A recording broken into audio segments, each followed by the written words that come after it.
मना कष्टान इंद्रियाणि प्रकृति स्थान कर्षति। प्रकृति का आकर्षण सबके हृदय में होता है। इसी आकर्षण को मिटाने के लिए साधना की जाती है। यदि हम भगवत नाम जप करने वाले संतों का संग करें और नाम जप करते हुए पूर्ण प्रभु के आश्रित अंदर से हो जाएगा। आसक्ति सबके हृदय, जितने संत महात्मा सबको पूछ लो, जितने बड़े बड़े महात्मा हुए, या तो भगवान और या तो भगवत स्वरूप आचार्य से जितने संत हुए उसी आसक्ति को मिटाते हुए वहां पहुंचे। कोई ऐसा नहीं कि जन्म से अनासक्त हो। जन्म से अनासक्त है वही जो भगवत स्वरूप को प्राप्त हो गया है। तो एक साधक इसी आसक्ति से ही आगे बढ़ता है। कोई ऐसा नहीं है जिसके हृदय में काम वेदना न हो, कोई ऐसा नहीं है जिसको शरीर की परस्पर आसक्ति न हो, पर इसी आसक्ति को मिटा देना हमारी साधना है। हम अंदर से जो आसक्ति रहती है वो बाहर चेष्टा कराने की अंदर प्रबल प्रेरणा करती है। अगर हम उस चेष्टा को ना करें और उस प्रेरणा कई बार चर्चा है, अगर उस प्रेरणा को हम सह जाए और भगवत भजन में लगे हैं, धीरे धीरे वो अंदर जो प्रेरणा थी ना, विषय प्रेरणा, वो शांत हो जाएगी और हमारा हृदय एक दिन इतना निष्काम हो जाएगा कि सामने ये सब वस्तुएं होने पर भी संयोग की इच्छा नहीं रह जाएगी। हृदय में जब अपने हृदय में ही इतना आनंद मिल गया, वो बात बिल्कुल सुख नहीं है, नहीं है, नहीं है। जो भ्रमित होकर उस सुख की खोज में कर रहे हैं वो सब परेशान है। जो सच्चिदानंद सुख में निमग्न है उनके हृदय से पूछो, सुख नहीं है, कहीं भी नहीं है। अगर होता तो जिस स्त्री को आप सुंदर देख रहे हो उसी का पति किसी और स्त्री की तरफ देख रहा है। जिस पुरुष को वो सुंदर देख रही है उसकी पत्नी किसी और पुरुष को देख रही कर लिया। क्योंकि अगर वहां रस हो तो मिले, कहीं है ही नहीं, केवल एक भ्रम। तेसाम सतत युक्तानाम भजताम प्रीति पूर्वकम तो ददाम बुद्धि योगम तम ये रुमामु पयांति दे।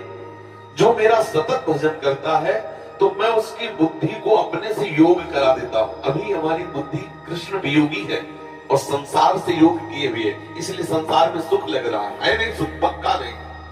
कहीं भी किसी से ईमानदारी से अगर पूछवा लो, थोड़ा भी भजन करता होगा तो, भजन नहीं करता तब तो फिर नाली का कीड़ा नाली में ही सुख मानता है। उसको कैसे बताया जाए कि अमृत की भी कोई एक कुंड है, अमृत की भी कोई स्वादमयी वृत्ति है, वो क्या जाने नाली का कीड़ा, निष्ठा का कीड़ा क्या जाने कि अमृत कुंड कैसा होता है। ऐसे सच्चिदानंद प्रभु के नाम रूप लीला का क्या सुख है, वो विषयी जीव क्या जाने। थोड़ा भी भजन अगर करेगा तो उसको पश्चाताप होगा, क्लेश होगा, अशांति होगी, लेकिन मैंने ऐसा क्यों किया, क्योंकि सुख है नहीं। वो सच्चिदानंद प्रभु की एकाग्रता को भंग होने के बाद इतना क्लेश अंदर, लेकिन जो विषयी जीव उनको गर्व होता है कि मैंने ऐसा।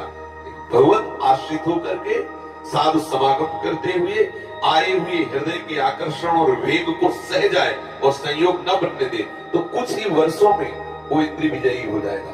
कुछ ही वर्षों में उसके अंदर ऐसा धैर्य आ जाएगा।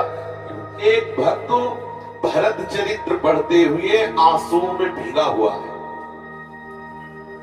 भरत चरित्र का विश्राम करके इसे मंदिर से निकल रहा, सामने खेत है ज्वार का, दोपहर का समय, सुबह से भगवत चर्चा अकेले और ज्वार की तरफ ऐसे दरवाजे से निकल, ऐसे दृष्टि गई तो वहां दृश्य देखा, काम क्रीड़ा, सब खत्म, आंसू सूख गए। जो भरत प्रेम के आंसू सूख गए, दृश्य देखते ही मन मतवाला होकर उन्मत्त हो गया, काम चेष्टा अब वो जल रहा है। ऐसी विचित्र भगवान की माया है। एक सेकंड चूके उतने में घसीट के आपको कहां भरत चरित्र का प्रेम और कहां वो काम क्रीड़ा, एक संग बिल्कुल तत्काल भाव को गिरा दिया। अगर हम शास्त्र के अनुसार उस साधक की दृष्टि को देखें तो गलत हो गए। भरत चरित्र करने के बाद नेत्र नीचे करके अपनी कुटिया में जाना चाहिए। आपने बाहरी दृश्य देखा तो साधक को कभी ऐसे देखने का अधिकार नहीं, ऐसे देखने का। अगर बाहरी दृश्य देखा तो नाम कीर्तन करते हुए आपको एकांत हो जाना चाहिए। आप उसमें चिंतन में डूबे क्यों, बस चित्त मलिन हो गया। चित्त मलिन कितना समय लगेगा आप संभालने, जब जब वो दृश्य आएगा तब तब तो उसके हृदय को व्यथित कर दे। इसी चूक में तो अजामिल जी भ्रष्ट हो गए, गए जंगल में एक दृश्य देखा, भ्रष्ट हो। इसी चूक ने सौभरी महात्मा को 50 ब्याह करने के लिए विवश कर दिया। ये छोटी छोटी शास्त्र हर बात का निर्णय करता है। कहीं भी कोई भी मैथुन धर्म से युक्त जीव हो, उससे दृष्टि से साधक अगर भूल से चली गई दोबारा नहीं देखना चाहिए। शास्त्र का अगर देखते हो तो आप भ्रष्ट हो जाओगे, आपका मन मलिन हो जाएगा, आपका मन संयोग सुख के लिए लालायित हो जाएगा और भ्रष्ट हो जाएगा। है कहीं कुछ सुख नहीं, केवल आकर्षण का सुख है। हरि गुरु चरणों का आश्रय लेकर उनके ऊपर समर्पित हो जाओ, सब ठीक हो जाएगा। अपने लोगों ने जीवन में ही देखा है, प्रभु कैसे बचाते हैं, प्रभु कैसे हमें पुष्ट करते हैं, प्रभु कैसे हमें मार्ग में बढ़ाते हैं। वही बचाते हैं, वही पुष्ट करते हैं, वही बढ़ाते हैं। अगर वो ना बढ़ावे तो ऐसी फिसलन है कि बड़े बड़े फिसल जाते हैं, 1 मिनट में फिसल जाते हैं।